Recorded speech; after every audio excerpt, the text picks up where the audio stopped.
This is the legend of a woman named Athena. Like most Chinese Canadians, Athena took piano lessons at a young age. At age 4, she began her adventures in piano with Korean-American pianist and Steinway artist Helen Sim. In each and every piano lesson, Athena exponentially grew her musical style and technique. Year after year, she got opportunity after opportunity to perform and share her music with the people around her. Athena was happy. And then one day, something spectacular would happen. Something that would change her life forever. You see, the legend of Athena did not begin at 22 years old. She wasn't 20 years old either. She wasn't even 15. She was 11. That's right. At 11 years old, Athena made her debut performing major concerts, specifically with the Vancouver Metropolitan Orchestra. That's not all. At 12 years old, Athena won first prize at her first international piano competition, the 20th Virginia Waring International Piano Competition in Palm Desert, USA.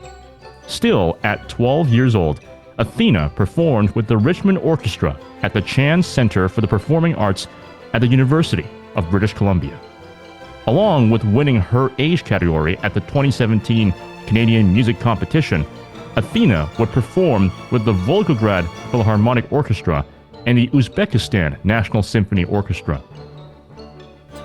On January 13th, 2025, at 22 years old, Athena won second prize at the 2025 Canadian Chopin Competition, Canada's most prestigious piano competition. And now, at 22 years old, she will go to Warsaw, Poland to compete for the greatest prize of all, the 2025 International Chopin Competition, also known as the Olympics of Piano. Athena's journey has been a spectacular, virtuosic one, spanning many solo concerts, orchestras, and competitions. Her journey is still continuing and developing, as she currently studies under Deng Tai-son and Stanislav Yudenich. As she now embarks on the road to Warsaw, it is time to tell her story, her adventures, her legend. This is the legend of Athena Deng.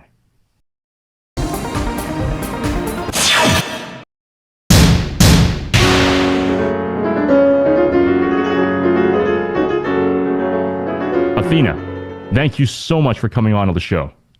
Thank you for having me. So, let's start off from the very, very beginning. What inspired you to pursue piano? I think I have my family to thank for this. I grew up in a very musical environment. Before I was even born, my mom had bought an upright piano that she put in the room with her that she would play sometimes, and she would always have some sort of CD playing in the background. So I was born into music, and piano specifically. So there's the piano at home, but there was also a family friend of my parents that had a daughter who played piano, and I was very inspired by her. I thought, I watched her play, and I thought I would like to do that too. So technically, I was the one who kind of chose the instrument for myself. Yeah. Yeah, no, that's a great beginning, and I think, and I mentioned this in the introduction, I think for Chinese Canadians like ourselves, for us, this is our hockey, so to speak. Like, music, especially piano and violin, is the equivalent of our hockey in the Canadian world, essentially. So the inspiration to go into music, to go into piano, for us, it's essentially almost kind of predetermined for all of us to do that, right? So, I mean, actually, my mom was my piano teacher, my first piano teacher. So, I started studying when I was 3. So that was essentially I'm no exception to the rule either. So, So your first piano teacher was Helen Sim. What was it like to study with her? From what I remember, I think she was really very, very nice. I wasn't very good at English, but we were able to communicate just fine. She was very, actually, this is such a long time ago, but I do have so much to thank her for like she was very, very inspirational. She had many anec- anecdotes to tell during like our lessons that made learning the piano fun for me at such a young age. Yeah. Yeah, yeah, and I would assume, and from what you could remember, I would assume that she would have had a lot of early influences on your style early on in piano, along with her and with your other experiences at the time. And to the best of your ability, from what you can remember, what were the early influences, and how did they influence you in your style of playing piano? In my style of playing piano, I would say, well, beginning from musical style, because actually when I was younger, like I talked about how my parents would play the CD like constantly, and like the CD player would just be on, and like we would rarely have a moment of silence in the household. They lots of Bach. They played lots of Bach. We would have opera, lots of like chamber music, and sometimes even symphonic works. Like I remember this. I remember clearly. One of my pre-bedtime thing, like recordings that my mom would play was Peter and the Wolf, Prokofiev, and I think that kind of brought, before I realized what it was called, that kind of brought a very, I would say, like cinematic kind of like storytelling style to kind of inspire me and my music. And pianistically, I would say one of my earliest influences is Martha Argerich. I'm a really, really big fan of hers. I'm, I just really, really admire her power, the precision of her performances. Yeah. Yeah, yeah. And for our audience, those of you who are not familiar with Martha Argerich, she was one of the first prize winners of the International Chopin Competition in the past, in the 20th century, and is widely known as one of the greatest pianists of the 20th century, if not of all time.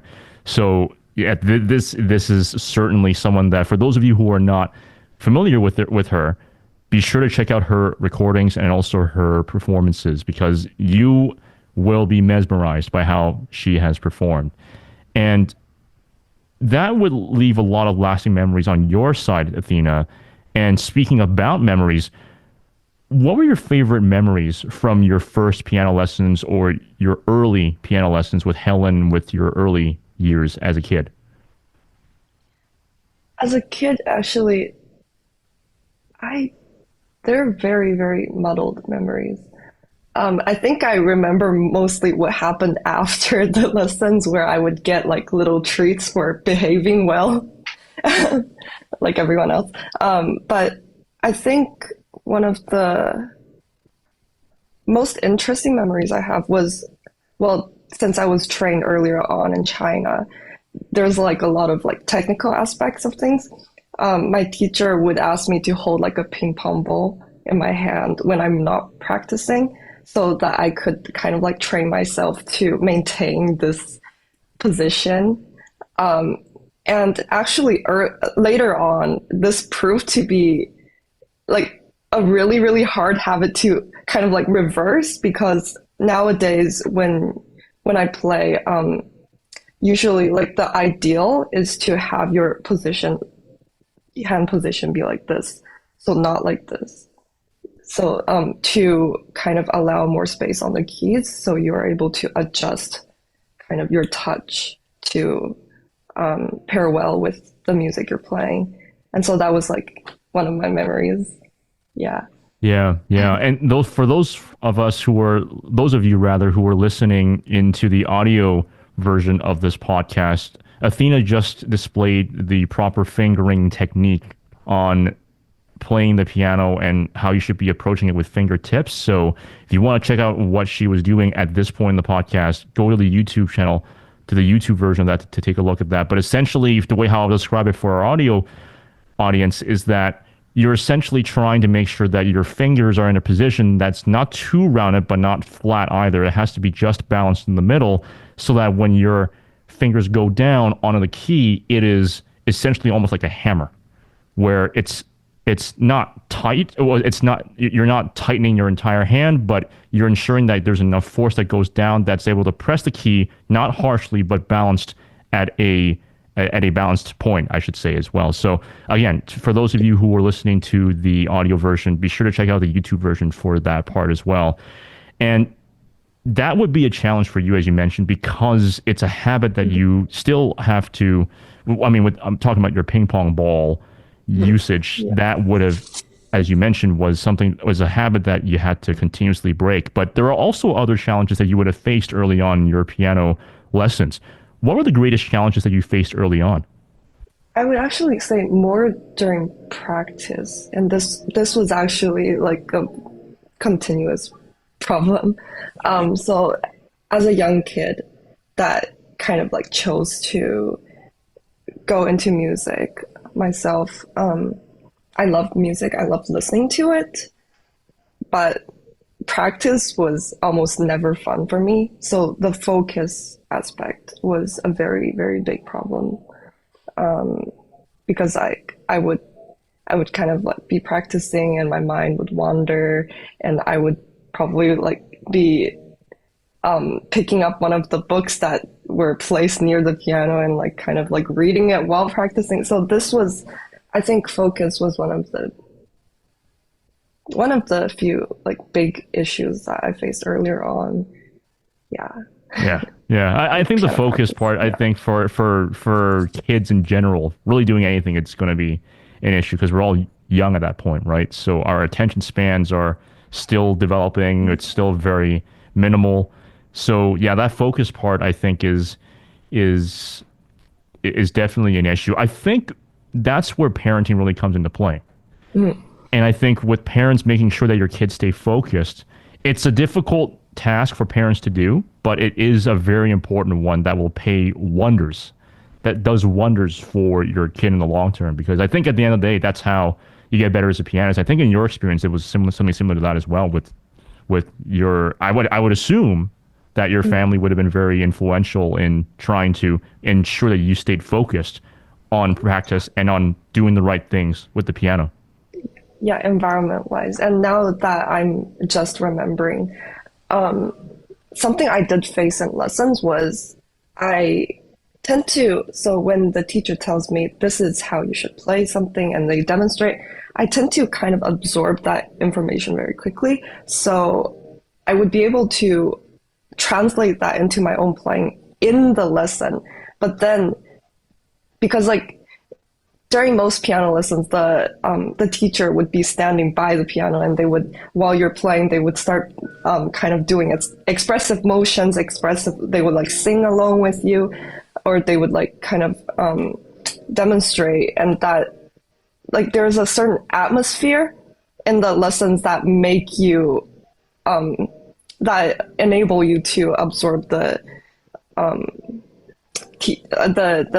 information much easier. But after you go home, I think that's the hard part, because your teacher is no longer there to kind of give you that kind of atmosphere or the sound. So one thing to overcome this is with like video recordings of the lessons, but it never feels quite the same as like when you're sitting there by yourself. So yeah, I think just like kind of trying to like review what I learned in the lessons like at home, and kind of like incorporating that into practice and also later on into performances was one of like the challenges I faced. Yeah. And that's really similar to even in sports, where you often see, I'll use hockey as an example, you typically have a video coach or video coaching team that records each team's game. And then after that game is finished, whether they win or lose, afterwards, one of their training sessions, they would actually go over with the team each and every frame or each and every play that happens during the game, where they're saying, "Oh, you're doing this pass correctly, or you're cooperating well, or you're not doing this as well. You're being taken advantage of by the opposing team," that sort of thing. So that's a parallel that I see there, because that video part, and as you said, it's not the same as you being there and playing it, or you being in the hockey sense, you being there and playing the hockey game, but it still has that memory. It triggers that memory that was there, and it says, "Oh, there's that different perspective looking back on yourself." And I think for the first time, I would assume at least, for your first time looking back at your videos, it may have felt a little weird, because it's like, I'm seeing myself play, but I was the one playing. Yeah. But yeah, no, that's, I think it does. Another way that I found, at least when I was still studying piano, was that notation, not musical notation, but written notation. So that as writing notes on what I can improve on tends to help, because even if I don't have the video there, I have the phrase like, "Oh, do this at this part. Okay, yeah, I get it. Okay, yeah," and then I that initiates a memory that would otherwise be forgotten. Right. Yeah, that is so important. And also, I think not just for lessons, I think recordings in general are very, very important to kind of like a musician's daily life, because when we're playing, we don't hear quite the same thing as if there was an audience member. So having like a video recording or an audio recording really helps with that different perspective. And that's what I try to kind of incorporate into my daily practice nowadays as well. Yeah. And that does wonders for you. And as we'll get into in this part of the podcast, we'll be getting into the career of how that's really helped immensely. As I mentioned in my introduction, you made your orchestral debut at 11 years old. So take us back to the time when you were practicing and then eventually performing Prokofiev's Piano Concerto No. 3. And take us back to that performance with the Vancouver Metropolitan Orchestra. What was it like? It was so fun for me. So when I first started the concerto, my teacher back then, Miss Lorraine Ambrose, she gave me the piece, and it is quite the concerto. Now that I look back on it, I'm a little bit in awe of how I did it back then, but also I think I have a long way to go to really, really get this concerto. Because when I was younger, like it was more that I was kind of trying to just get all because there are so many notes, but just like kind of get the character and get the notes. But now that I think about it, there is so much more to the concerto itself. But when I was learning and practicing, and this was funny because Prokofiev is full of dissonances, and I learned how to glissando through that concerto. And so when I was practicing it at home, my sister, who plays violin, so she's practicing, and I'm practicing Prokofiev, and she would come downstairs and be like, "Can you maybe play something else? This is so unpleasant. I don't want to hear it." And so it's that like it kind of goes, I want to say it kind of like teeters at the edge of like between like music and noise sometimes. It's very interesting. And so that's how I kind of prepared the piece by just like learning, like it introduced many new techniques into my playing. But I do remember very vividly before the performance, actually at the very first dress rehearsal, it was in the Tom Lee building in Vancouver, downtown Vancouver, I think. And when I was first entering the room and seeing just the entire orchestra in there, I was very taken aback. I was thinking to myself, wow, this is how many people that will be on stage and we'll be on stage together performing this. So I think, yeah, like very, very, very wonderful experience to have at that age. I'm so grateful. Yeah. Yeah. And I'm glad you talked about a bit about the actual concerto and just how dissonant it is. Prokofiev, for those of you in the audience who are not familiar with Prokofiev, Prokofiev was essentially a composer who reached a point where, as Athena mentioned, is teetering on the extent of music and noise. But that's because it's dissonance. He's able to play that line, to ride that line so well. And if you were to listen to, especially the last movement of the Piano Concerto Number 3, especially the ending of it, you hear just a whole slew of different major ninths at that point. And it may sound dissonant, but eventually everything gets wrapped up. Everything gets wrapped up, and that's the best way how I can explain it without actually having a piano to even to demonstrate it. But it is a very difficult piano concerto, and frankly, when I was watching you play, I was like, "Whoa, that's at 11, especially at 11, being able to master dissonance like that is really, really difficult." So, and I think, I mean, Argerich also played that piece many years ago. So I wonder if that was also an influence on you on that part. She was my reference. She was like my reference for a lot of things back then. I think I tried really hard to get to where she was with all the notes, and it's just like so one thing is the articulation. The second thing is like, because Prokofiev, I also played his Toccata at one point, and you have a lot of like chords in succession, and like with all the dissonances, it's like hard to kind of like if you're not quite following, or if you get kind of lost somewhere in the procession, it's so hard to kind of get back to where it exactly is. So I think what I did back then, when I kind of lost my direction while I was playing, I would just like play random notes that were like kind of in the proximity of where I was.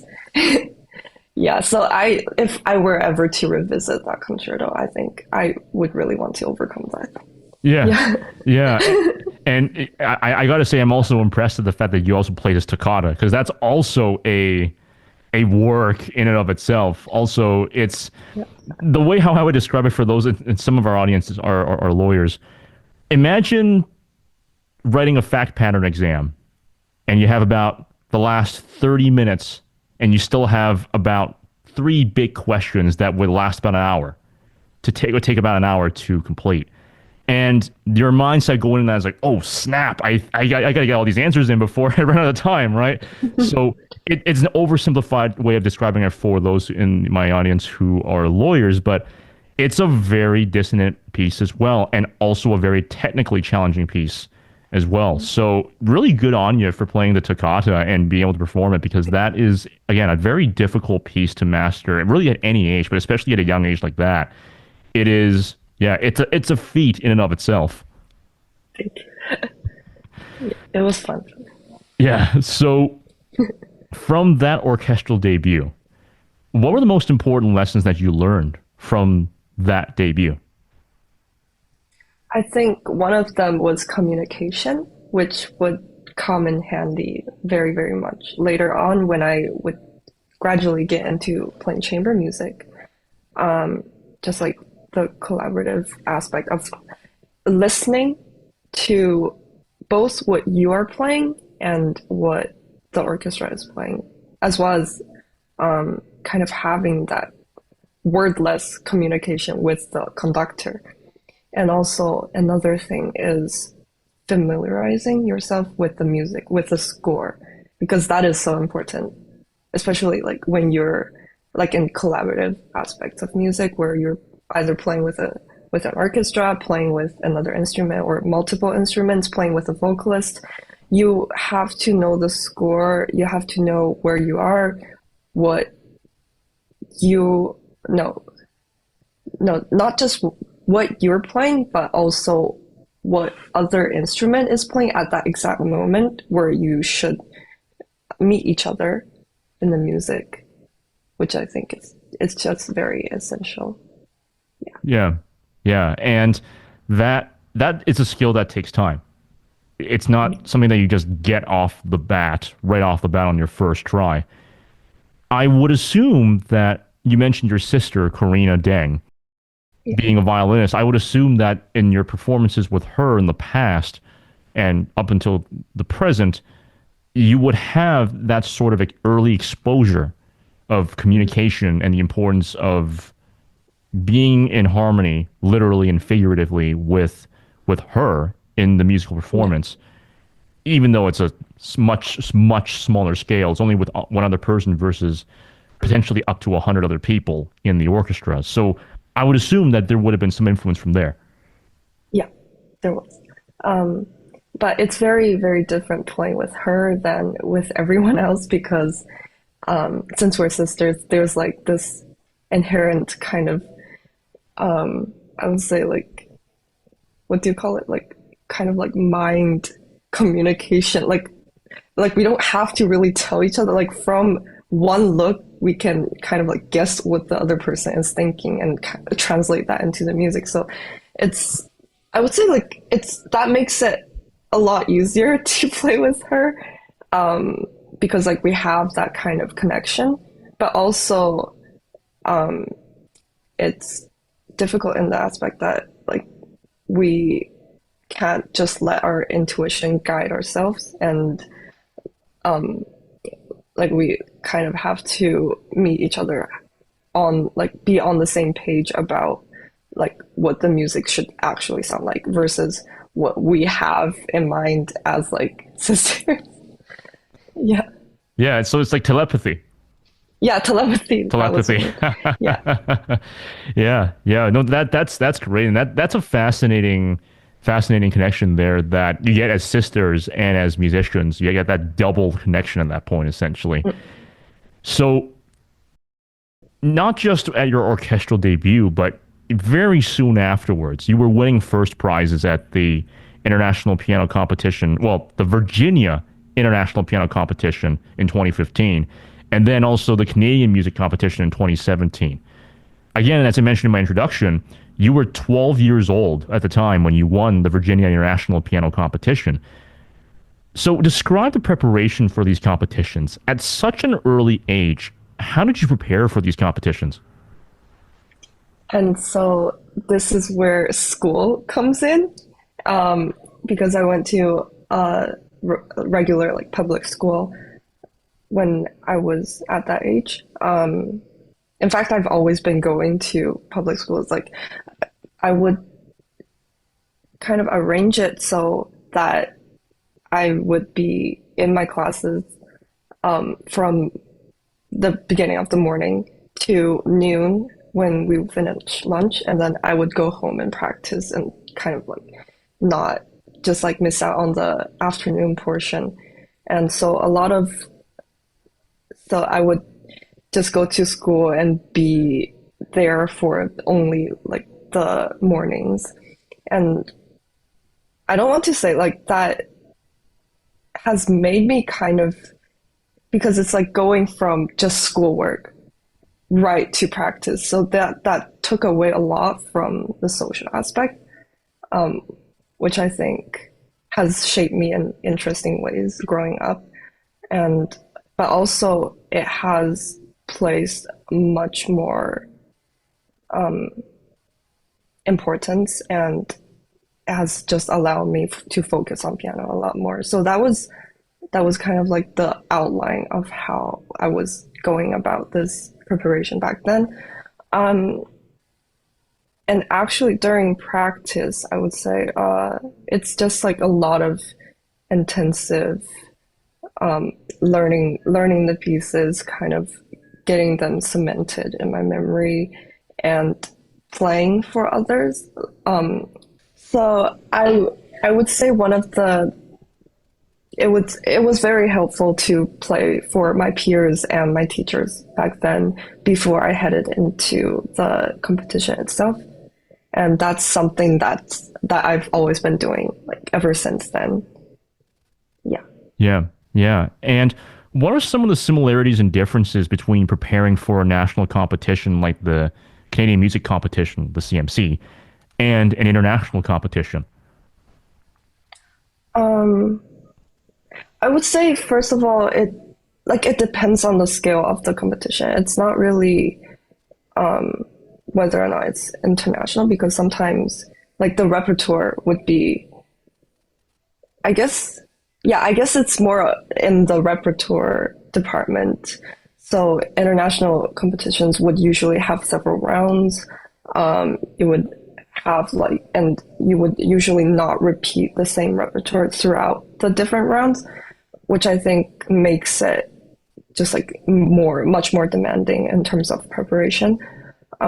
Other than that, like I would say traveling and being able to find a place to practice, that's just like making sure that I can get enough practice time before going on stage is one of the challenges of like just being abroad and like not knowing, not being familiar with the environment and yeah. But with national competitions, it's usually a lot easier. Yeah. Wow. Yeah. National competitions are a lot easier. Wow, that's that's impressive, Um, honestly. yeah. In that aspect, yeah, Yeah. No, yeah. that's incredible. That's amazing. When I was, so I actually also did the CMC. This was over a decade ago as well. When I did the CMC, it was a similar issue there at the time for me because, as you were mentioning, school was an issue. And for me, I remember at the time I was actually in high school. I was actually doing the IB program too. Oh, So when you combine that on top of the piano practice, it is a crazy schedule. It is a crazy, crazy schedule. I got more sleep in university than I did in high school. Seriously. oh, I that mean, is saying something. Yeah. yeah, and well, I mean, to be honest, like my by getting enough sleep in university, I got 9 hours of sleep in university versus 7.5 hours of sleep in high school. So it's still decent sleep, but for a teenager when you're growing, 7.5 is not enough. It's enough now being in your 20s, but in your teens, it's nowhere close to enough. So, Yeah. oh my goodness, it was Sleep. painful. Yeah, sleep is so important. No, I can kind of relate to what you're saying because in high school there was a long period of time when I kind of did no competitions because I was trying to focus on school after because like I came to the States for high school and it was like quite the transition from the Canadian curriculum. Not saying that it's easier, but it's just very, very, very intensive. And I felt like I had to make up for what I lost in the academic department from like just like playing hooky for half days in middle school. But yeah, so I did AP classes back then too. So I think it's just very hard to find a balance between academics and piano. Yeah. Yeah, Yeah. I was about to ask if you were doing AP and you answered, yeah, you did AP classes. Oh my goodness, that is an intense schedule. So adapting to each circumstance like that is difficult enough, let alone for each competition, you have to adapt to each different piano too. No, yeah. So for those who are not familiar, pianists don't have what string players, woodwind players, and brass players have in the sense that pianists cannot bring their own piano with them to a competition venue. You're often at the mercy, or you're always, I should say, at the mercy of whatever the competition venue has in terms of pianos. So, how do you adapt to each piano in a short period of time?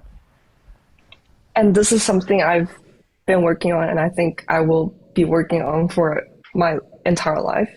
Um, because like in within a competition, as I'm going on stage, I'm often like the nerves are crazy at that moment, and I'm sitting down, I'm starting the first note, and I would usually have like very shaky hands due to the nerves, and like nothing would feel right. Like the piano, like sometimes it would feel too heavy. The pedal is not, like just nothing would feel right.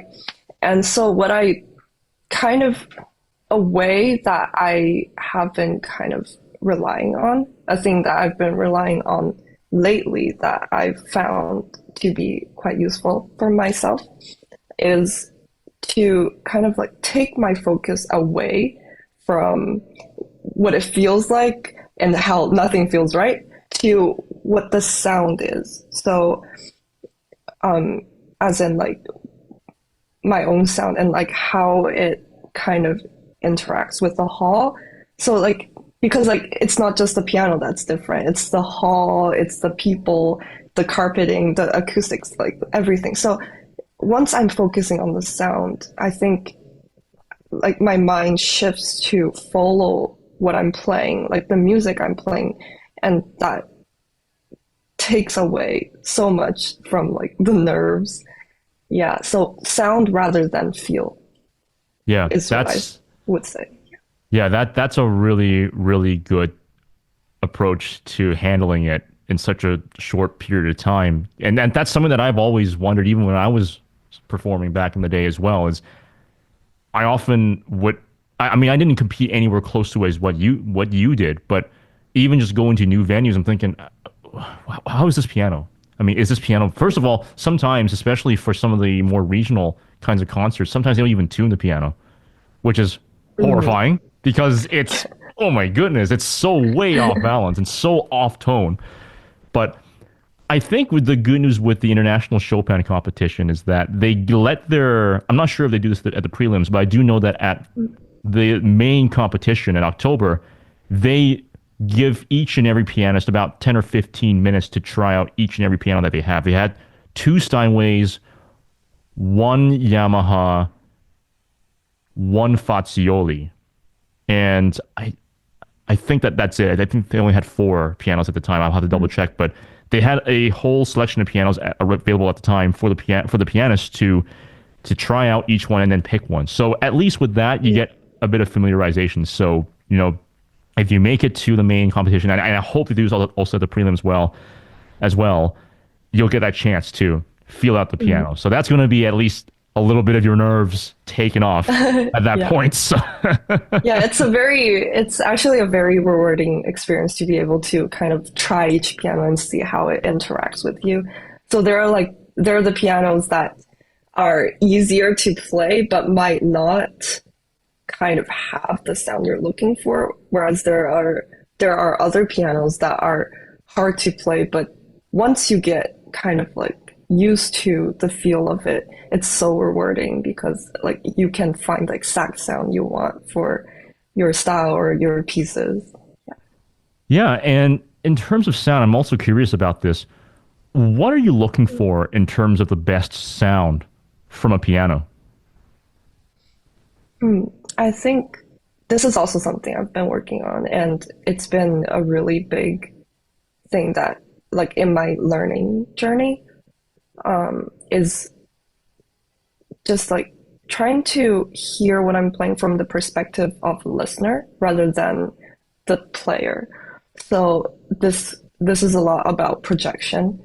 And so in certain halls, like I would think I'm playing really, really like I'm playing into it, but my professor would be sitting like he usually sits at toward the back of halls, so like he can hear it from like the extremes of like what like the possibilities. And so he would keep saying you can't just play for yourself, you have to take everything into mind. Yeah. I think that's Yeah, yeah. No, that's definitely a great approach to doing that because you're considering and you're being considerate of the audiences of the audience, just in general, not just the audience specifically, but all of what the audience is considering, and more importantly for the competition, what the jury is going to be listening to, right? Because at the end of the day, they're the ones who's going to be giving out the prizes or advancing pianists rather to the next round. So that's such an important part of the entire experiences. And we're going to move into specifically the road to Warsaw. And after winning a slew of international competitions, you ended up studying at Oberlin College and Conservatory, which is where you are right now, and specifically with the great Deng Tai-son and Stanislav Yudenich. For those of you who are not familiar with Deng Tai-son, he is a legend in his own right. He is I believe, the first Asian person to win the International Chopin Competition. This was back in 1980. So he brings a wealth of experience to piano and to performing and to all of his students too. Actually, Bruce Liu, the most recent winner of the first prize of the International Chopin Competition, was one of his former students, actually. So now that you have the opportunity to study with Deng Tai-son, what is it like to study with him? Very inspiring, very interesting. His teaching style is, he makes you reflect on yourself. He doesn't just tell you what it should be like. It's sort of, it feels very conversational in a way. Yeah.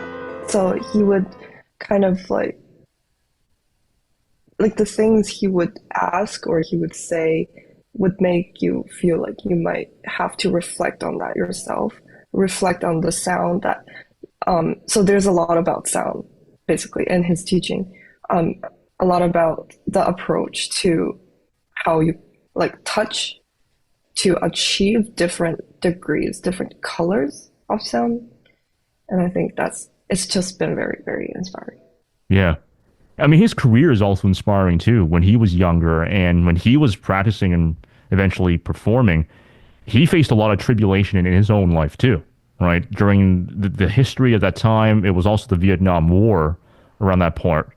So for him to go all the way to, I believe it was the Moscow Conservatory, if I'm not mistaken, to go there, graduate, and then also win in 1980, it's quite inspiring. Actually, my mom watched one of his performances in 1980 soon after he won.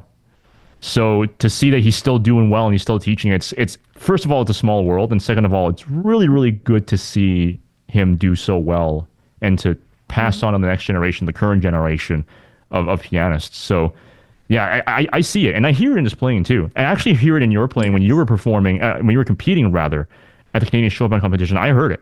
I was hearing it, and it was, of course, it's your style. But then I hear certain parts, I'm like, this sounds familiar. And then after the competition, when you got second prize, I'm like, oh, one of your teachers was Deng Tai-son, and it's current right now? I'm like, oh, that's why. So, yeah, no, absolutely. And I hear it in your playing, too. I hear it in your playing, a bit of Deng Tai-son in that as well. Bruce Liu also has a lot of that, actually. If I could pinpoint this specifically, your funeral march in Chopin Sonata, especially the last cycle of the main theme, bum bum ba dum ba da da. When I heard that, I'm just like, this is so much like Deng Tai-son. It's so much like Deng Tai-son. Like I hear it. I don't know. It's just me though, but Oh, I'm very honored that you think so, because I've been referring to his recordings. He takes quite a different approach, actually, because I believe on the score it says piano for the last cycle of the repetition of the theme. And the way he described it to me was because the middle section is quite dreamy. And so it's almost like in heaven. But the march continues in reality. So it's not like you come back from that dreamlike state and then you start over.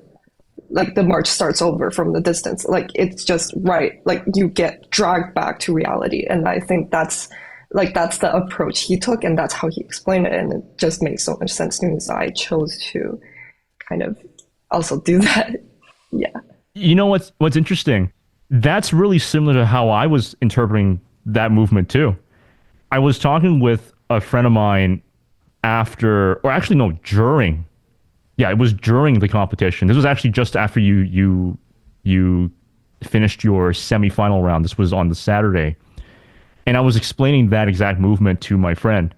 And I was using a similar kind of description, but I was saying it's almost as if your life was flashing, your entire life was flashing between before your eyes rather, but then the most delicate, the most tender moments, the most tender memories exist in that middle section. And then when you come out to reality, for me, the way how I described it was that essentially that was almost as if you're basically dead. I mean, well the person, the character is dead. And then at the very end, it's almost as if his soul is still floating around the area. And he's sort of watching over the mourners, those who are mourning his death at the funeral. And as they slowly walk away, the person's soul then slowly dissipates. That's kind of like how I Yeah, explain it to my... that makes yeah. And I think that ties in. Oh, sorry. Yeah, no. So you were saying, sorry? Oh, no, I was going to say that also kind of ties into the last movement, where I think it's very kind of like spooky. That could be the spirit of the person, or it can be interpreted that way.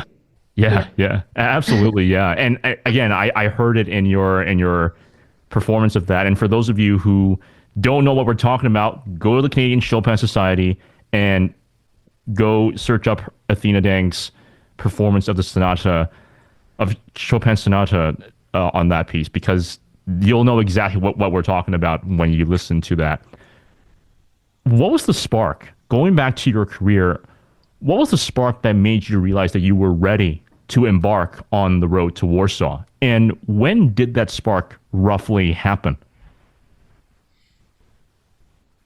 I wouldn't say it was like immediate, oh, I am ready. Like I can't do this. It was more like I would really like to. And this is all the way back in 2010.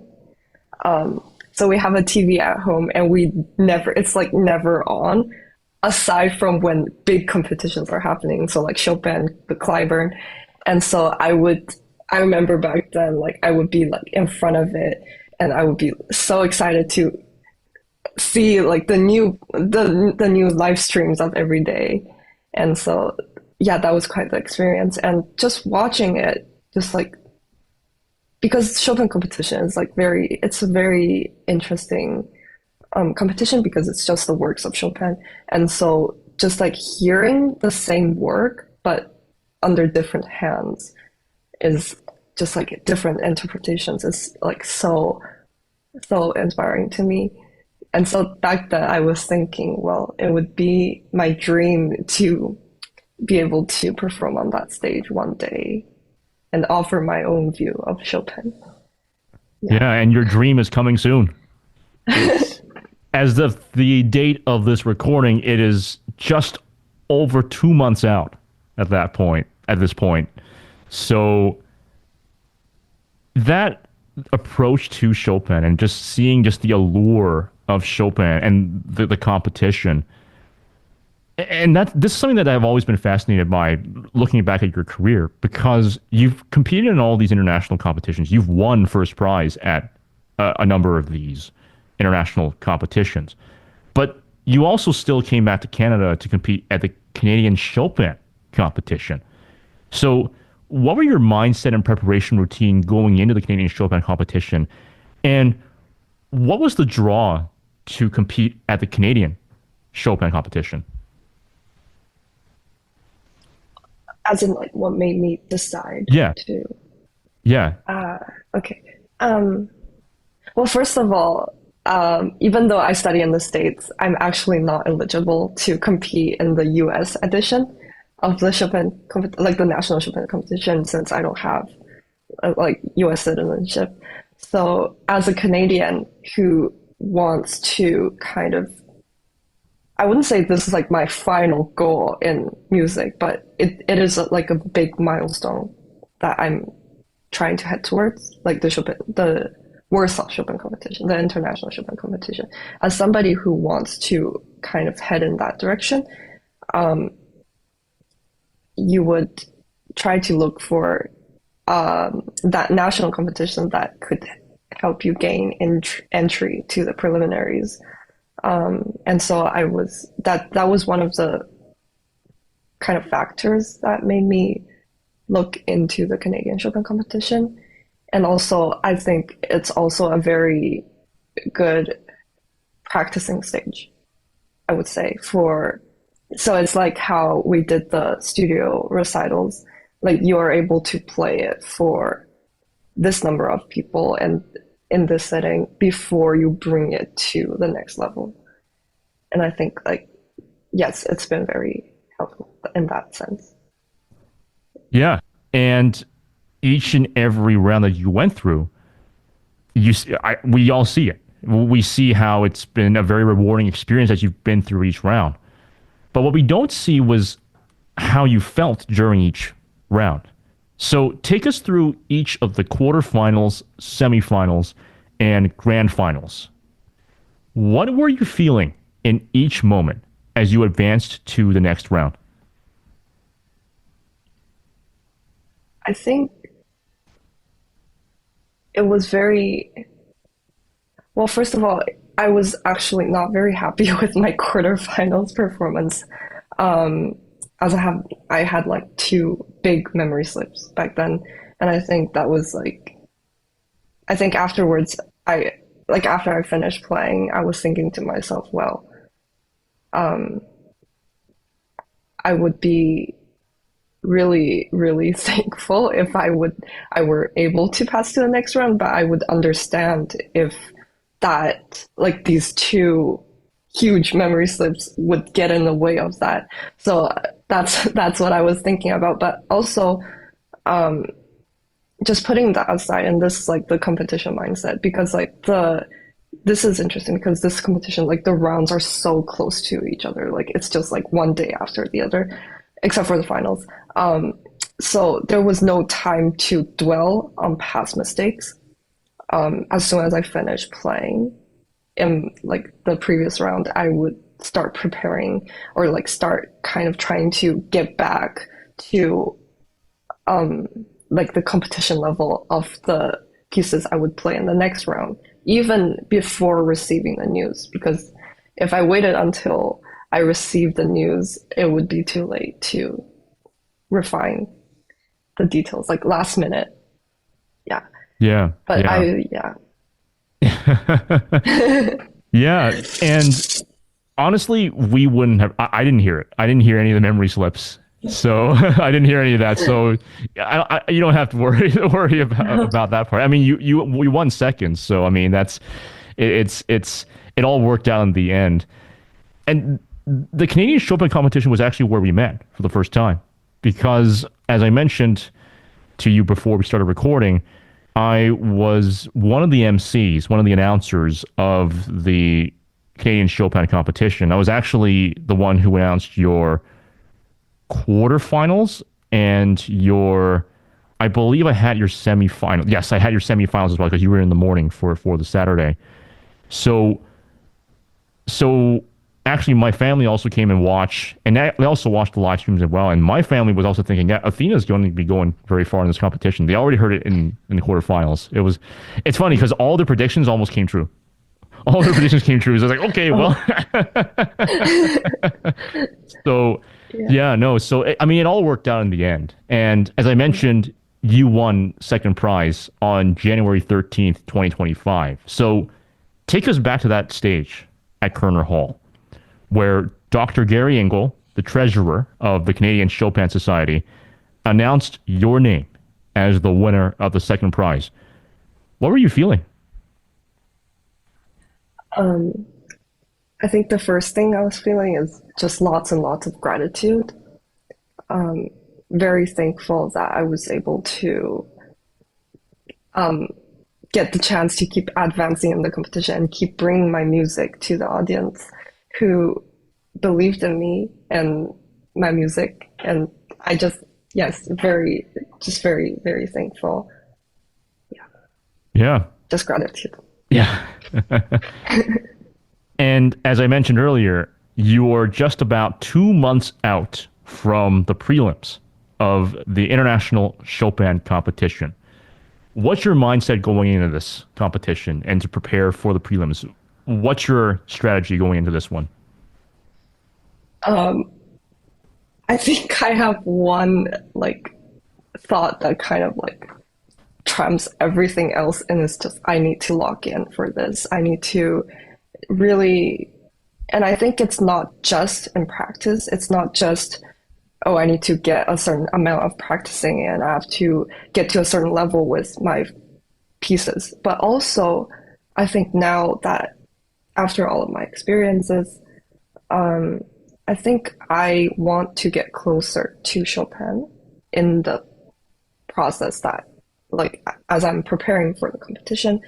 And so what I'm doing other than practicing the repertoire for the competition is I've been trying to read more into Chopin's life and Chopin's works. And I just recently started reading Chopin's letters.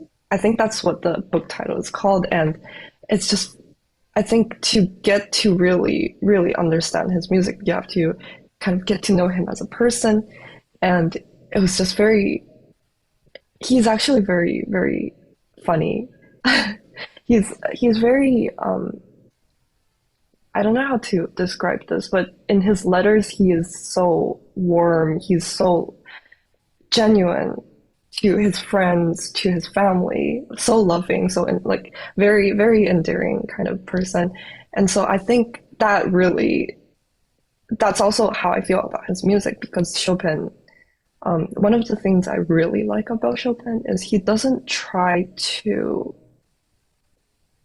put his emotions, human emotions, he does try to like process them in a way, like artificial way, before like putting them onto the score. So there's no like pretentiousness in his expression. And I think that's something I really, really like about Chopin. And Chopin is known to be an introvert. He's known to be someone who doesn't really like the extravagant sorts of experiences or the expressions, unlike his friend Franz Liszt, who is essentially the Beatles before the Beatles were a thing back in the day. I'm so glad you mentioned about his letters, because that's something that I think for many young pianists, and really for many people who are maybe stepping into this area a little bit, they often forget to consider, because the music is not in a vacuum. It's influenced by so many different factors, obviously the composer, but also from the environment as well. So Chopin, one way to put it, and this was actually from a conversation I had with some of the Chopin Society, Canadian Chopin Society board members.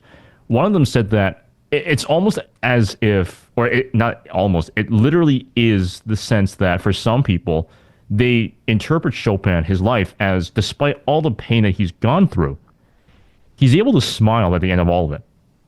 Somehow, he has this virtuosic, this Olympic level ability to somehow make it through a short life, but a very productive 30-something years of composition, of performance, of teaching piano. That is very fascinating. It's very fascinating. And of course, you hear it in the music, but it's, again, the letters are the letters and his communication with the people around him. I'm glad you brought that up, because it's so important to consider that, because you see the person even clearer than even a piece of music. You see it. It's in the words. Mm-hmm. Yeah. And this also leads me to discuss something about the score, about like how to approach the music of Chopin, because a lot of times, like nowadays, like after competitions, usually the first thing that a competitor would want to do is to talk to the adjudicators as to like what their opinions were on the music. And this was very interesting to me, because I went to the head adjudicator. I went to Professor Jablonski and I talked to him. And what he told me was, before you ask for my opinion or anyone else's opinion, you should go back to the music, read the music as is, try to understand what the composer wants you to do. And that comes before everyone else. Yes. And yeah. I think that was a moment for me. It's so important. Yeah, I'm so glad Krzysztof Jablonski, that was the person you were referring to. So for those in the audience who are not familiar, Krzysztof Jablonski is a renowned pianist, Polish pianist, who was the third prize winner of the 1985 International Chopin Competition, and is also now one of their longtime jury members and will be at the next International Chopin Competition in 2025. He's been there since 2005. So 20 years of experience at this point judging this specific competition. And he's also been a long-time member of the jury, well, the chair of the jury for the Canadian Chopin Competition. So I'm glad he mentioned that point, because at the end of the day, Chopin is the best source. Knowing what he's talking about, knowing why he wants it done a certain way is so important. Unfortunately, because of history, because of war and what happened in Europe, and I'm citing Dr. Adam Zukevich, a professor who focuses his studies and his research on Chopin's work. He mentioned, and this was actually the Chopin competition, one of our Chopin talks. You weren't there because they were still deciding the junior competition results. He was talking about how, because of the unique circumstances, text for Chopin was actually quite almost non-existent. So getting to that, even trying to figure out that what is the original intention of even specific parts of his concerto, for example, his concerto number 1, is difficult. Because when you think you have the original version, sometimes you're thinking, oh, this is actually maybe edition number 3 or number 4, but where's number 1, right? Mm-hmm. Well, where's the text? And that's where it's really interesting to consider that aspect of it. I know I tend to ramble a lot on this part, but it's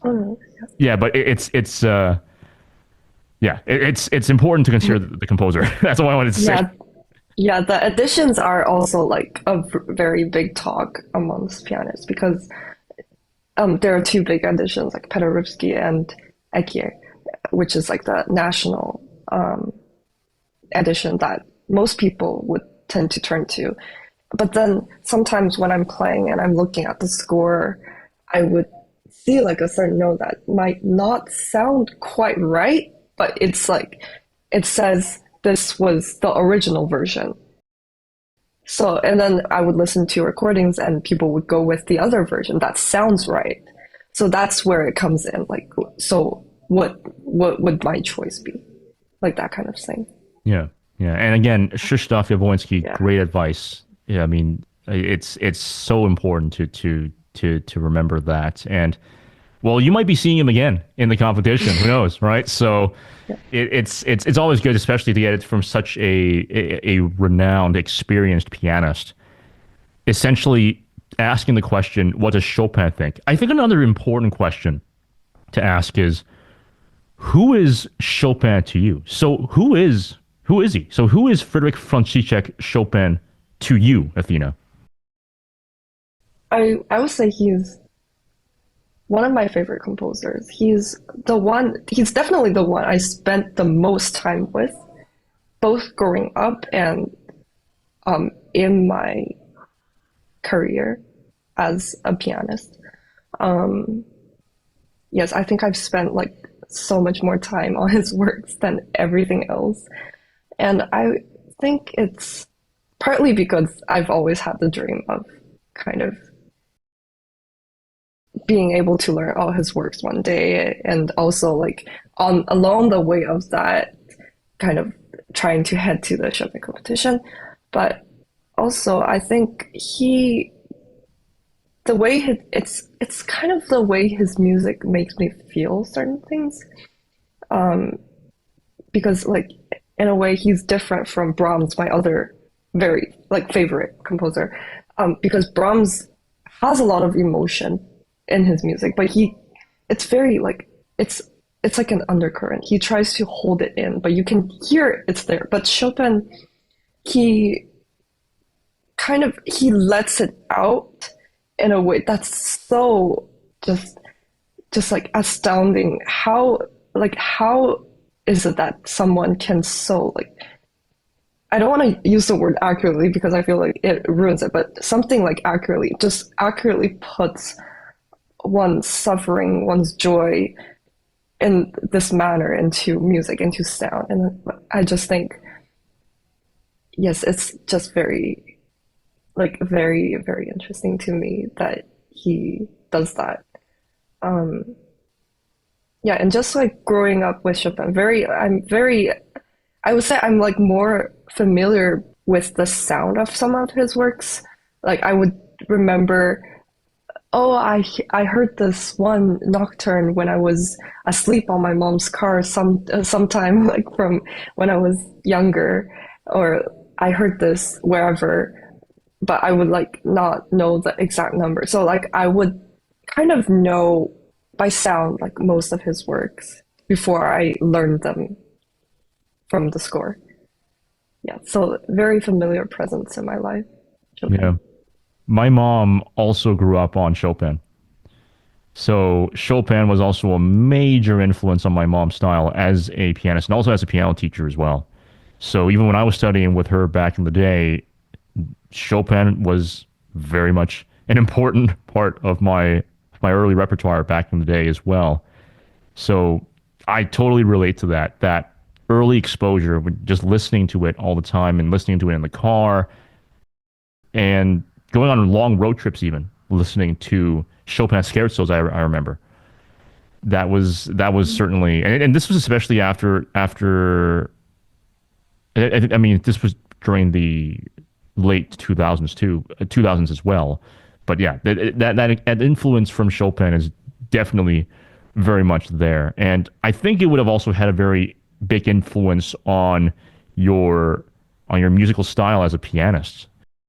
So this is a question that I ask each and every single musician, and it's always a good question to ask because it seems like it's a simple question, but there's so many different answers to it. What is musicality to you?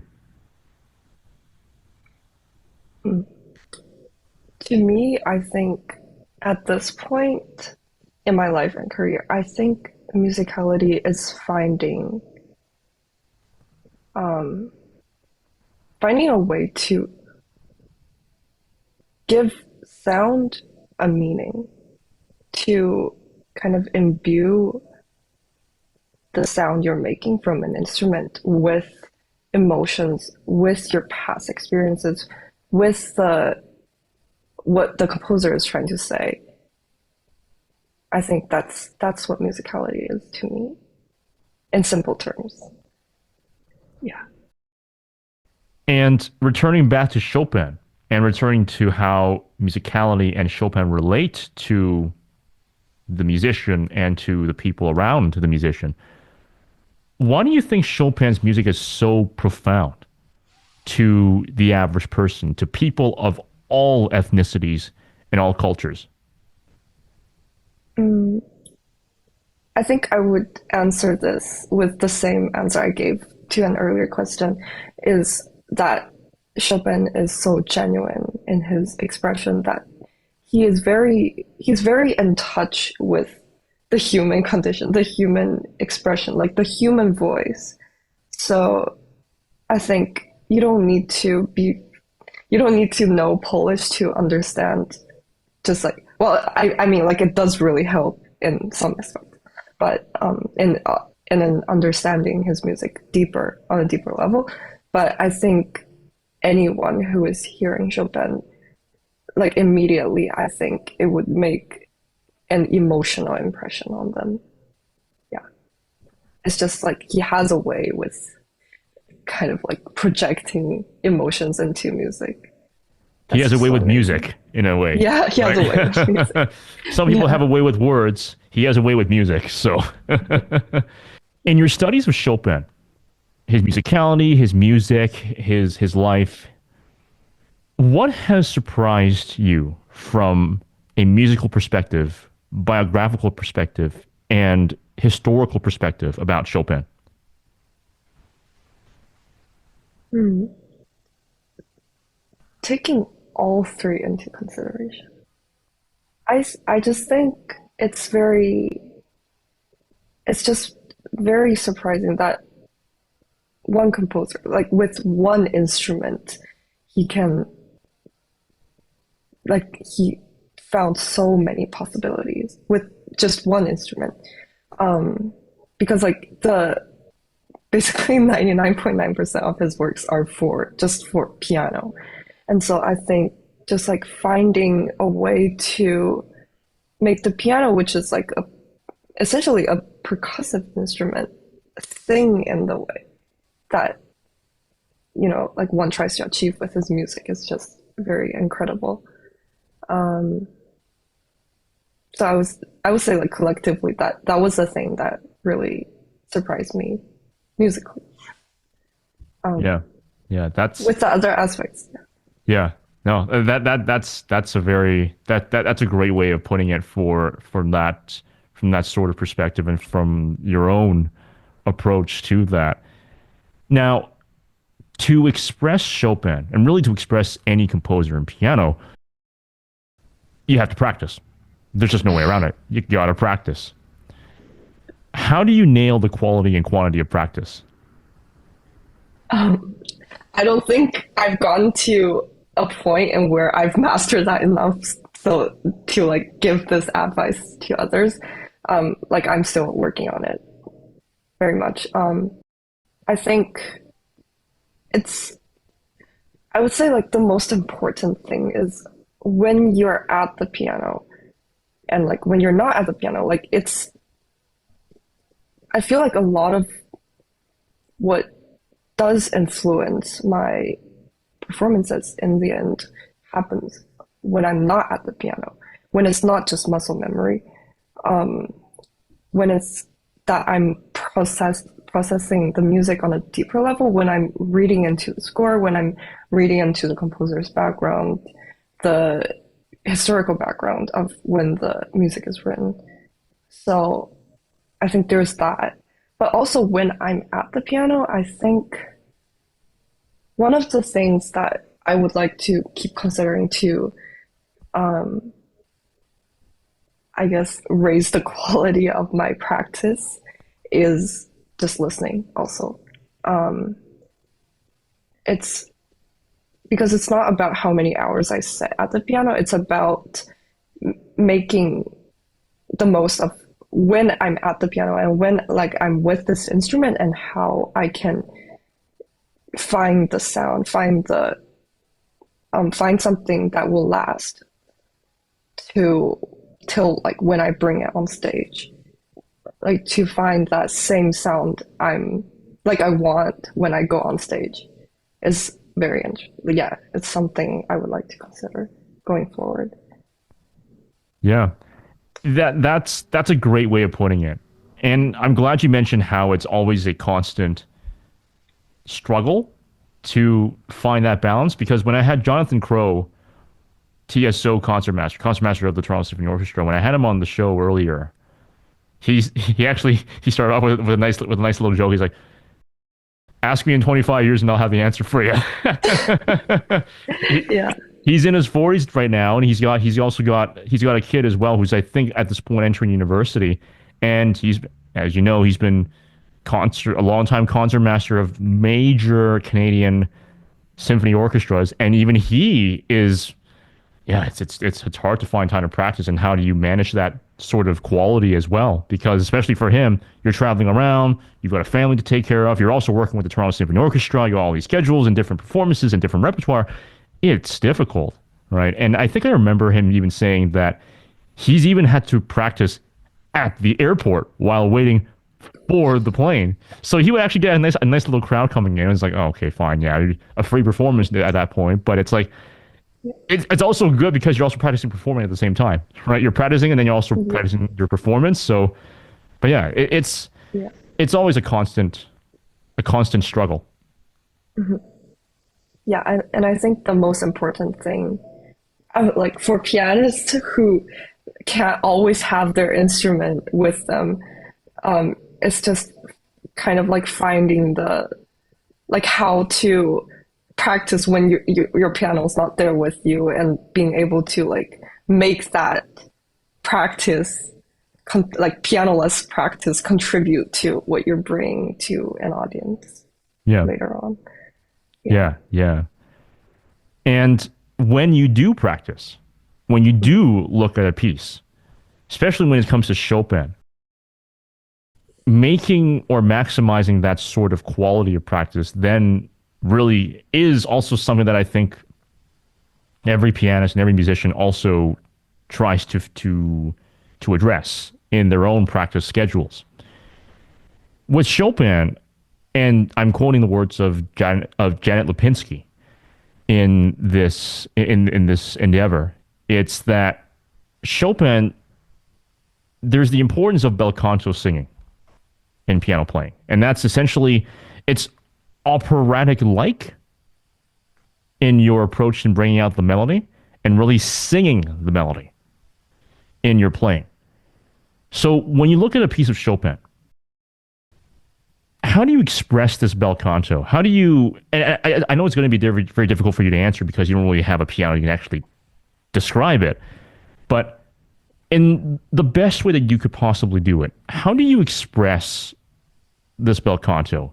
How do you sing the melody, harmony, counter melodies, and counterpoint in a way that makes sense and sounds beautiful, sounds elegant, sounds great to the audience? How do you approach that?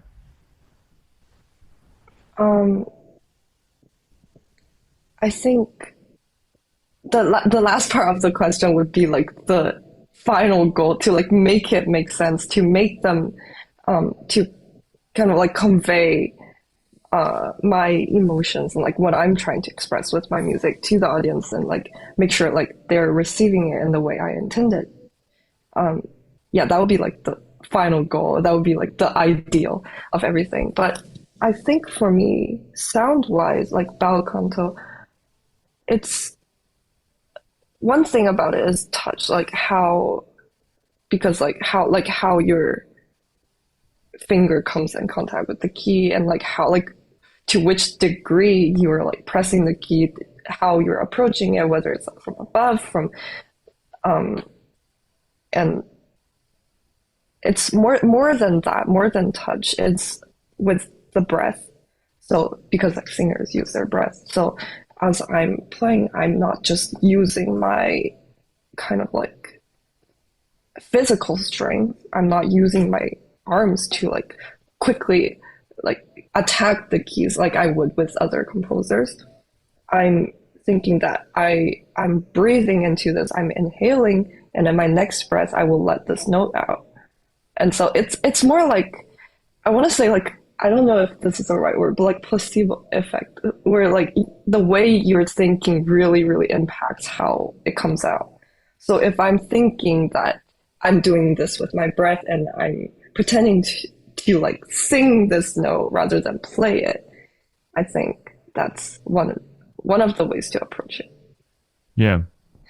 Yeah. Yeah, no, that's a great way of approaching it. And that's a great way of answering it, because it's, you bring up a very fascinating point about the touch and also how you can express it through not just touch, but even outside of it as well. One of the prize winners of the 2021 International Chopin Competition, Alexander Gadjiev, he actually said in his, I believe it was his first Chopin talk over in Warsaw, he actually took up timpani. He took up timpani because the kind of responsiveness of using the mallet to hit the timpani, to play the timpani, actually, in a way, he said that it influenced the way how he maintained the suppleness of his wrist, where it was flexible but not tight, but not too loose. It's that balance as well. Mm-hmm. It's interesting because that's something that's a very unconventional way of approaching it, but it also sort of makes sense because what do you need to do, especially with Chopin? You need to find that balance, and you don't want to be harsh, like you say. You don't want to be harsh, but you don't want to be loose. You don't want to be unclear. You don't want to have unclean playing, where the notes are just missing at every single part. But it's that balance in between that's just really difficult to nail. And I think even with the champions of the International Chopin Competition in the past, I think they struggle with this even now. I mean, if you were to ask Bruce Liu or Yuliana Avdieva or or Martha Argerich, although maybe Martha Argerich may be an exception given her technique is incredible, honestly. But if you were to ask them, I think at some point they will. I think they will probably say that it's still a constant learning curve. Yeah. Yeah, and I think another thing is that it's so specific, like so situation specific, and that like what you, because like the piano you practice on and the piano you perform on are usually always different pianos, and so like what works on this piano might not work on another piano, and so yeah, I forgot what I was going to say. Um, yeah, so I think, yes, also, yes, I remember now. I think also working with vocalists, like opera singers, and real life collaboratively has helped me in my understanding of Chopin.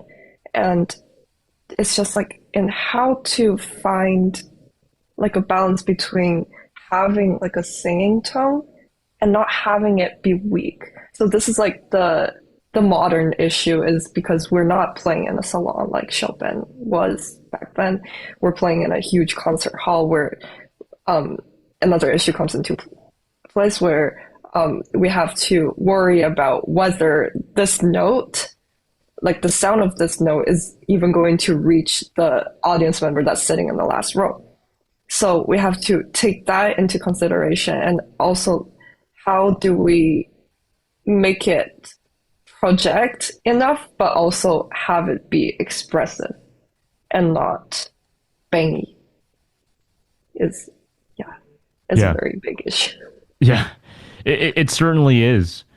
The execution of specific techniques on pianos, it's also frustrating if that piano is not a good piano, or if that piano has an issue with the responsiveness in the actual keys itself. And I've run into my fair share of that back in my day. It's not a fun experience.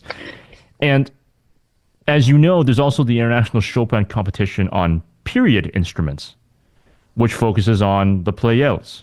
So Chopin loved Pleyel pianos. He had, well, I mean, he owned Pleyel pianos because Pleyel was actually his friend. So the approach to that is also very different.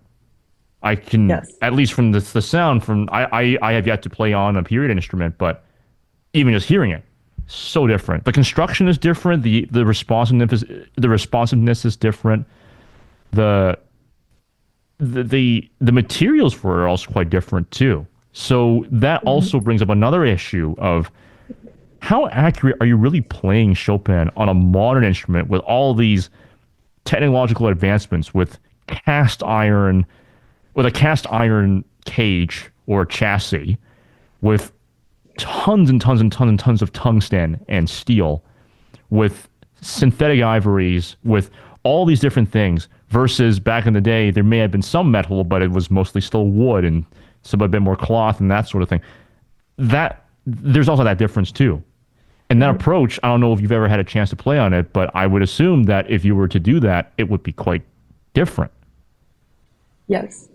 So I was actually lucky enough to try a few period instruments from, I think some of them were copies, but some of them were like genuine from Chopin's period when I went to a masterclass session in Gadjiev in Poland over the summer last year. And actually during the final concert where some of us were invited to play, we had the modern piano and then we had a period instrument.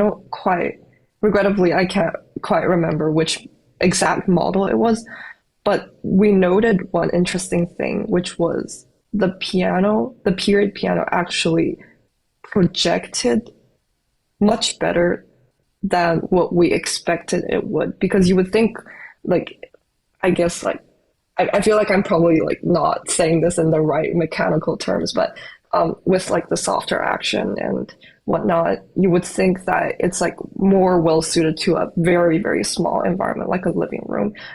But that was like in a small hall, but it still projected quite well without having the brightness problem and the kind of like because like some pianos, like you would get like accents where you don't want them without getting that problem. So I think that was a very interesting experience to hear the difference of like a modern piano and a period piano on the same stage, and like also Chopin on both of these instruments.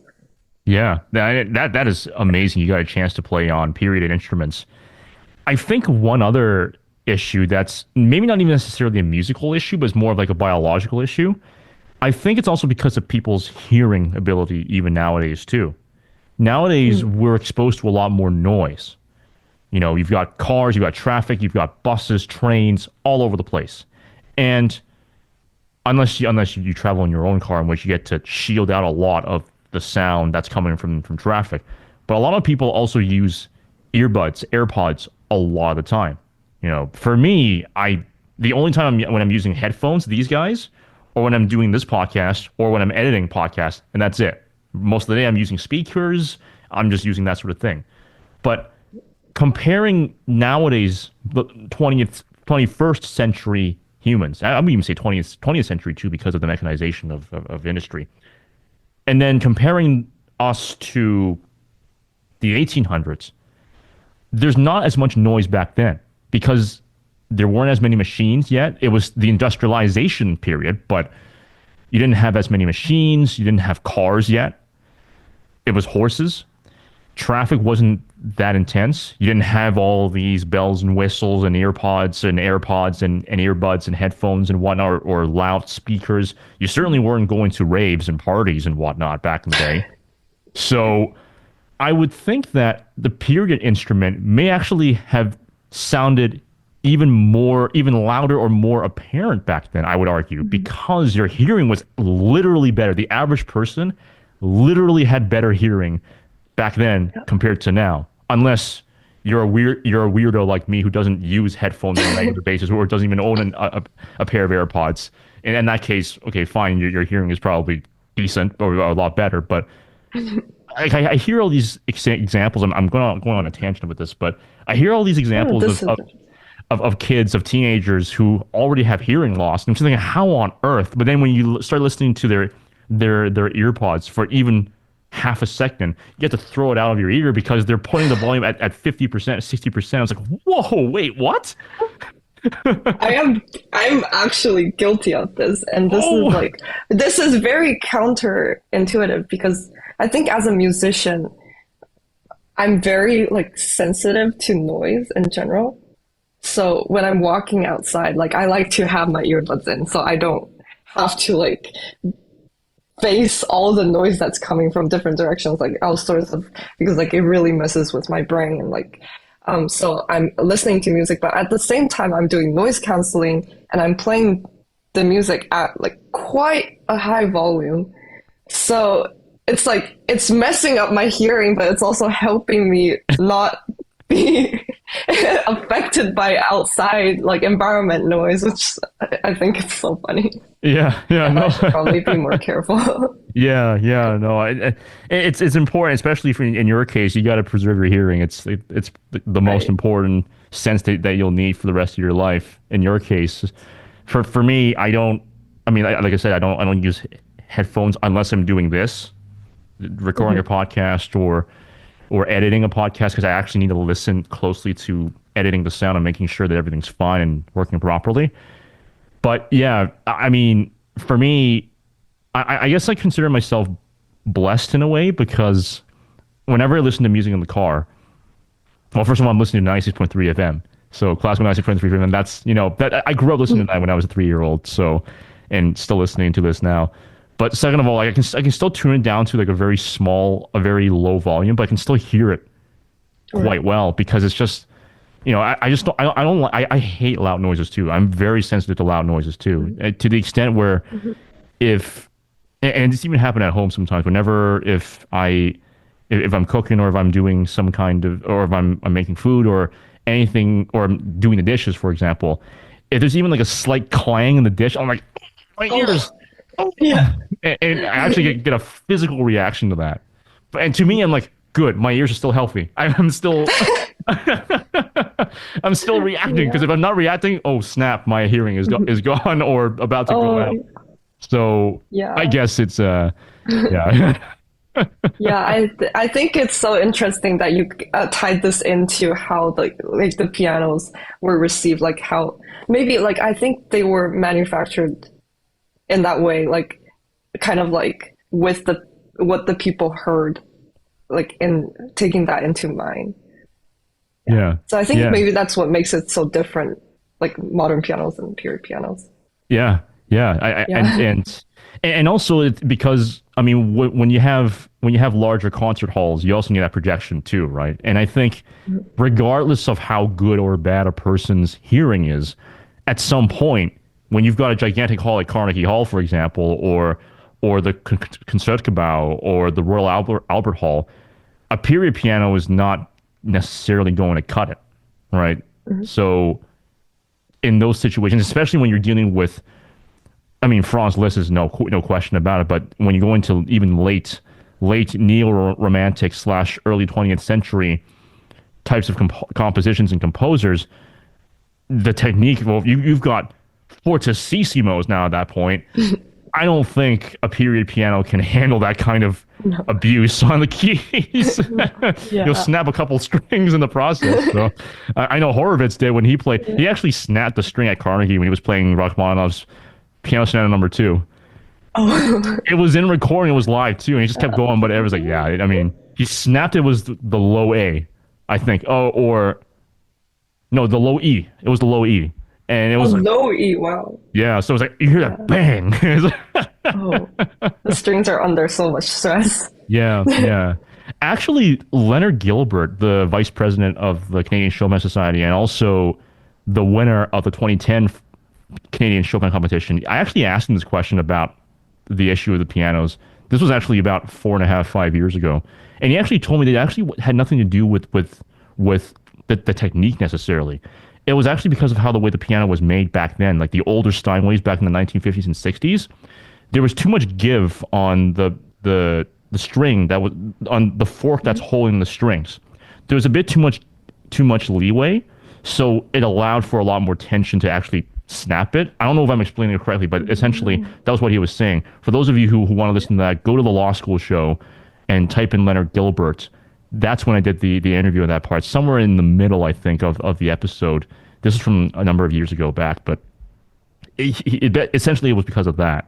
And some of the newer Bussendorfers actually had that same issue. And that's actually what led Leonard to actually sell his Bussendorfer a number of years ago, because he actually snapped 10 strings in 1 year practicing at home. It's like, oh, no. that's not good. And then you got a Steinway, and there was never any issue. A newer Steinway, I should say. There was never any issues ever since then. So it could even be because of the actual construction of the piano itself. So, Yeah. Maybe. yeah. But enough about this tangent going down this rabbit hole of all this. Returning back to musicality and developing it, you mentioned how there's the written philosophy and the written letters, I should say, of Chopin and how he approached music as a whole. So to what extent do you use Chopin's philosophy in your performance of his piece, and really in general for other composers for their respective pieces? And to what extent do you incorporate your own musical philosophy, your own style? Well, first of all, how do you develop that style? And then second of all, how do you incorporate that into your performance? And this is also something I've been working on. And I don't think I'm at a place where I can answer this with like the utmost, like I know what I'm saying, but, I would say like I I I I would say nowadays I try to approach music like I'm an actor. So I try to kind of like dim down on my own personality because like believe it or not, this was actually one of my issues in like lessons with my professors. He told me that my personality actually clashes with Chopin a lot because I'm a very lively person and I tend to be very quick to judge and quick to like I'm very like impulsive, and so and Chopin takes time. Like Chopin, you have to hear it before you play it, like hear it in your mind. So it's taken me a lot of time to really adjust to what Chopin should sound like versus what I've been playing. That's been like very just like me. So like yeah, my teacher would tell me there's so much more of you in this than Chopin himself. And that's what I've been trying to work on is just like having a different approach to every composer based on just like learning about them, learning about their life. But also another thing is like other than that aspect, that's almost like how an actor like method acting, like you really, really approach it from how the composer would have approached it. Other than that, I think also, but you have to bring in your own perspective in one way or another at the end of the day. Yeah, as a musician. And I think that's why we have so many musicians now, is because everyone has something different to say, even about the same piece of music. That is really intriguing. You used the example of being an actor in that. That's yeah, I've never thought of it that way actually, because when you think about it, it makes so much sense because if you look at, for example, like a Martin Scorsese film, and you have these top level actors like Robert De Niro or Leonardo DiCaprio or any of these other similar caliber levels of actors, the way how they approach it, essentially at the end of the day, you have to. I mean, there's their interpretation of what the character should be, but then there's also Martin Scorsese's vision for it, and Martin Scorsese, he would actually tell actors, and I don't think this is anything super rare. It's probably more common than I think it is, but it is important to note that he would actually tell the actors to look at this earlier piece from the 1960s or 70s, this movie. Look at how the characters respond and how they're acting and how they're approaching that prose, that line, and incorporate that into this character that I want you, that I've gotten you on board to do for that one. Now, of course, it's different because, first of all, Martin Scorsese is, as of this recording, still alive, so you can just ask him, right? But in your case, in pianist case, you don't have Chopin being alive to ask, right? Right. So, but I think it's so fascinating because it's that balance where there's your spin, but there's also the importance of maintaining the original source, the creator's spin, the composer's spin, right? There's that parallel that I think is so good, so aptly put. It's so well put.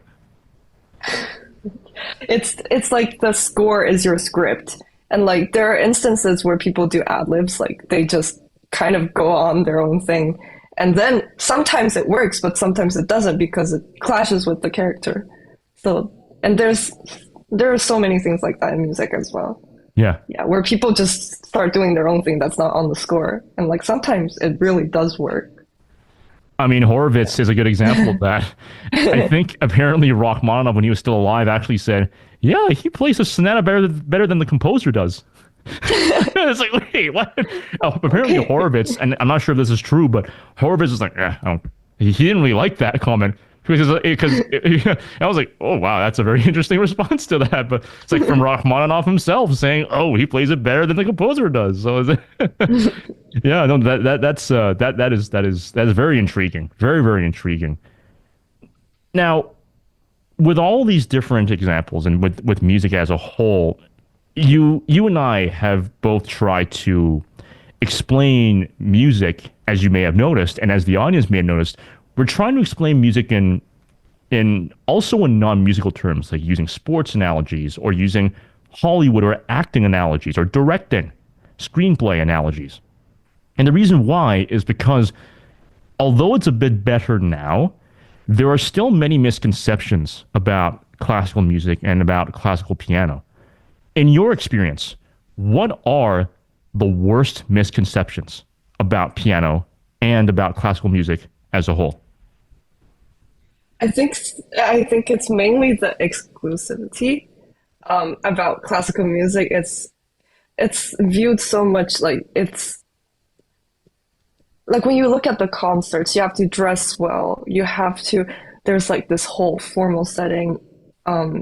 It's very like you pay a price to listen to this music, and it's just like so elitist in a way, and I don't like how that is because I think because like the okay, back to the term classical music. Like we say classical music, but it's just like so all encompassing that not much of it is actually classical, you know. And I think people in the outside world, like people who are not classical musicians, like they see it as something that's very old fashioned, very like institutionalized, very just kind of like haughty in a way. And I wish it wasn't like that. I wish it was more accessible so people were able to, like people who weren't in the circle of classical music would be interested in kind of finding music, like finding or being open to listen to the voices of people who lived so long before us. Yeah, I wish it wasn't like this. Yeah, yeah, and it doesn't help that in classical music's history, many of the composers have mainly composed the music for royalty or for nobility. So there's even that history that is on top of that as well. And also the etiquette that goes behind it, the social etiquette is very different from a rock concert or a pop music concert. Like if you're watching Metallica, you are not going to be sitting down just listening. You're going to be, yeah, man, rocking out, that sort of thing, right? You're going to be doing that, right? So, and then probably saying, obey your master or whatever, the master of puppets is what I'm referencing or whatever. But, and it's also, I'm glad you mentioned classical music because even the term classical, as you said, isn't even, it's a very broad term, right? It encompasses essentially 4 or 5 centuries of music, but it's so different across all of these different areas, right? It's so all encompassing, as you said, that it's not even accurate anymore. But then at the same time, when you want to describe this genre of music, what term do you use? If you use high culture music, that's even worse. That's very worse. Wait, what? High culture? So you're saying no? And Yeah. but then, if you really think about it, I mean, for labels of music, we say Chinese music, but well, what is Chinese music? Now it's a bit easier to define, but given you and I are both Chinese, right? We're both Right. ethnically Chinese, but our diaspora is very diverse. Different regions, different instrumentation, composers. It's different areas. It's so in different periods. I mean, we've got over 5,000 plus years of history, continuous history too. So how do you even draw that sort of conclusion, right? And then if you go too far, we can go all the way to its logical conclusion and then start arguing what is music at the end of the day.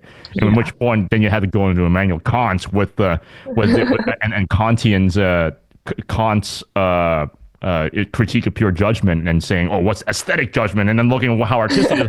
And that's a gigantic philosophical rabbit hole that I don't think anybody will ever want to go down unless you're a philosophy fanatic like myself, which is, I mean, but yeah, it just goes down this massive rabbit hole.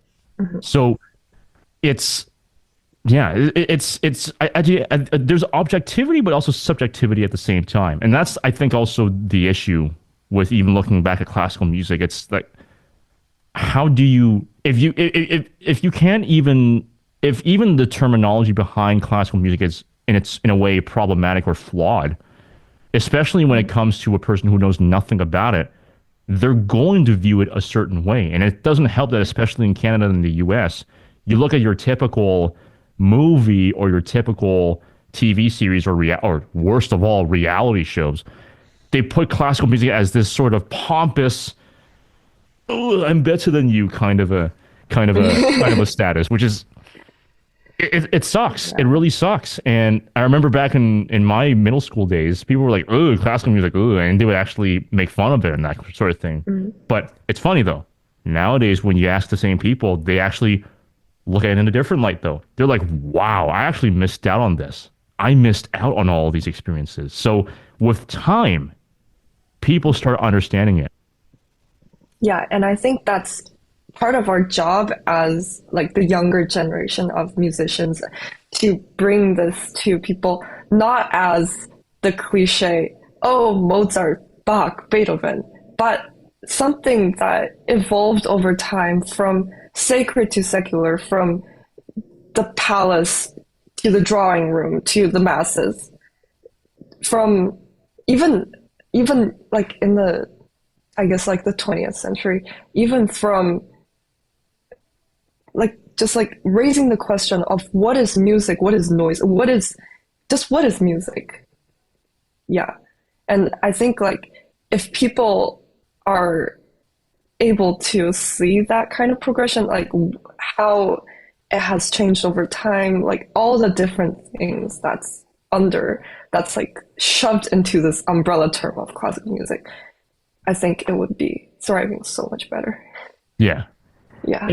And it's also another issue of trying to get people to relate to music too, to classical music.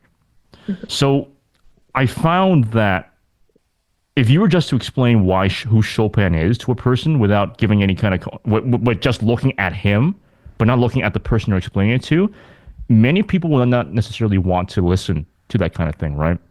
But if you're able to explain something to someone where you're able to relate to that person, they tend to understand something a lot better, and they tend to be more attentive towards it. And I think that's true about Chopin's music or classical music as well.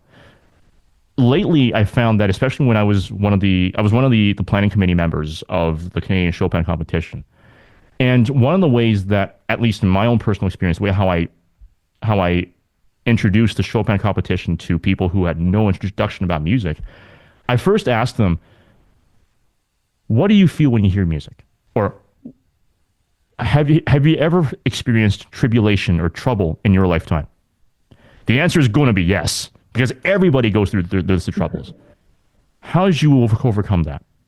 Okay, well, I overcome it this way. Yeah. What if I told you that there is a composer who's long dead, but he went through so much, but yet still smiled at the end of all that trouble? That composer is Chopin. And guess what? There's a competition that showcases all that music. If you want to experience it, come and watch, right? You get to hear how that goes. Maybe you might be able to feel something from that. Maybe you might be able to relate to that music in a different way that you haven't related to in the past. Or maybe you've never even heard of it before. But give it a try. Maybe, just maybe, you can use that personal experience and you can get something different from that composer. Now, the way I'm saying right now is a very organized form. The way how I described it to other people in the past is not as organized. But I find that it's, especially nowadays, especially with the older generation, for those who don't know about this place, it's a lot more different. They take it differently, right? Because you're not selling them, oh, this is a great product. No, it's like, what do you think? How do you feel? That's more important. How do you feel? More than you think, even. Yeah. I don't know. I'm rambling on this point, but No, I think that it makes so much sense. And it's also for the same reason why people would go to a museum or even go to like a show that's not classical music, but where you want to dance to music that you haven't heard before. Like what makes it so that you would want to go to these things? Yeah, like what are you like? Like it all goes down to feeling. yeah. And I think that's the general thing. Yeah. And even in your performance, and you mentioned this a number of times earlier on in this podcast, where you're also considering the audience and how they would perceive and how they would feel about it. So in doing so, and exploring that part of yourself and exploring this career so far, What are the most rewarding things about your career so far? And what are the most important lessons that you've learned from doing things like this in your performances? Um, I think the most rewarding experiences is when I know I well for example when I played the funeral march on stage, and I think this has also happened before, when I really get into it, there's a certain feeling that I can't explain where um like I just start tearing up, kind of, whether it's like while I'm playing the piece on stage or after I get off stage. It's not sadness, it's not where like crying can be defined with a certain word, but it's just this overwhelm of emotion that comes with really just like really feeling the music. And I think like one of the most rewarding things about it is after I finish playing, and like if an audience member comes up to me and says, this has made me feel a certain way, and somehow we have made that connection as strangers, even just with music. I think that's really I think that's what the most ideal, like that is what I think a musician should try to do, is to try to really make and maintain these human connections through your performances. Yeah. Yeah. Yeah. And from those experiences and from your comments on that, as we begin to close this episode, what is your advice to those who want to pursue a career in classical music, especially piano? I think don't approach it with intention. Don't approach it thinking, oh, I want to play piano because every other Asian kid is doing it, or my parents are forcing me, or like I need this so my academic or whatever I'm handing in to colleges that I'm applying to will look better because I can play piano. Um, I don't approach it like this. I think I'm going to make money from this. I think I'm going to get popular from this. Don't think of what you can take from it, but rather what with this skill that you're learning, with this instrument, with the music you're learning, what you can give back into the world, what you can communicate to others about your own experiences, about what you know through this instrument, through learning how to be a musician. Yeah, I think that's so much more important than just what people might think, just like going into piano in some cases. Yeah, great advice. Very great advice. And Athena, it was great to have you on the show. It's been really educating and very fascinating and intriguing to look back on. And you're still extremely young, right? You're still in your at 22 years old at the time of this recording. So plenty of opportunities ahead of you. And as you are 2 months out from the International Chopin Competition preliminaries in Warsaw, the big one, the the greatest prize in all of piano, the Olympics of piano, that's going to be a very fun road, a difficult one, but it's going to be a very fun road. And I think Canada is going to be very proud to have you representing us at that competition. So all the best there, and yeah, all the best, and in your future endeavors as well in piano. Thank you. And thank you also to our audience for tuning in to this episode. You have just heard or seen the legend of Athena Deng. One more question I wanted to ask is, Athena, where can they follow you on social media? As of now, I have a Facebook account. Um, I think the handle is probably just my name. I don't really use it much often, but I should probably start using it more. And on Instagram, I have an account that's very new, but it's just dedicated to what I'm doing in music, what I'm doing in piano. And it's my name, but the G in my last name, D and G, is a Q. And that's where you can follow me if you would want. Sounds cool. Sounds great. And I will leave a link in the description for the Instagram links for those of you who want to follow her work as well. You can also check out her second prize win, all of her rounds, on the Canadian Chopin Society's YouTube channel. So be sure to go check them out as well over there, and to subscribe to that channel. And also subscribe to us as well here at This Is the Legend Of. Subscribe to the channel, click on the bell notification icon here so you'll always be notified whenever we upload or go live. And also smash the like buttons for Zondo, the like button on this video if you're watching on YouTube.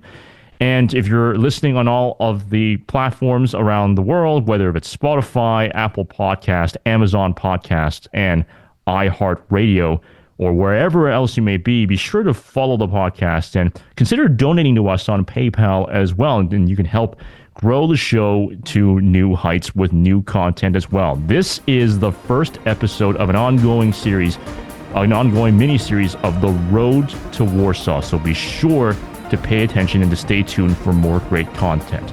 Once again, thank you so much. We'll see you in the next episode. This is Amos Vang signing off for now.